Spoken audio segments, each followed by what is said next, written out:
কুফানগরীতে এক নাস্তিক ছিল। সে বলে বেড়াতো, আমি আল্লাহরে দেখি না তাই মানি না। কুফানগরীর লোকজন বলে, আমাদের এক ইমাম আছে নাম নু'মান ইবনু সাবেত, ওনার সাথে বসলে তুমি আল্লাহরে দেখতে পাবা। সে বলে, তাই? তাহলে তোমাদের ইমামকে ডাকো। সাইয়েদনা ইমাম আবু হানিফা টাইম দিলেন, এই জুমার দিন, আজকে জুমার দিন না, এই জুমার নামাজের পরে ঠিক ভর দুপুরে 2টায় সবাই আমরা একত্রিত হব। নাস্তিকও আসবে, সাইয়েদনা ইমাম আবু হানিফাও আসবে। জুমার সালাতের পরে লোকের বন্যা বয়ে গেল, বাঁধ ভাঙা জোয়ার, অনেক মানুষ। নাস্তিক এসেছে, লক্ষ লক্ষ লোক এসেছে, আসে নাই ইমাম আবু হানিফা। আসে না আধা ঘন্টা, 1 ঘন্টা, 2 ঘন্টা পরে আসছে।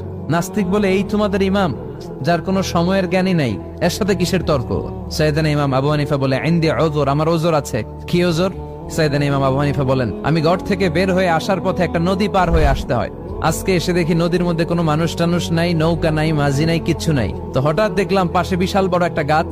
এই গাছটা এমনি এমনি 2 ভাগ হয়ে গেল। হঠাৎ গাছ থেকে এমনি এমনি লম্বা তক্তা হয়ে গেল। এমনি এমনি তক্তাগুলো জোড়া লেগে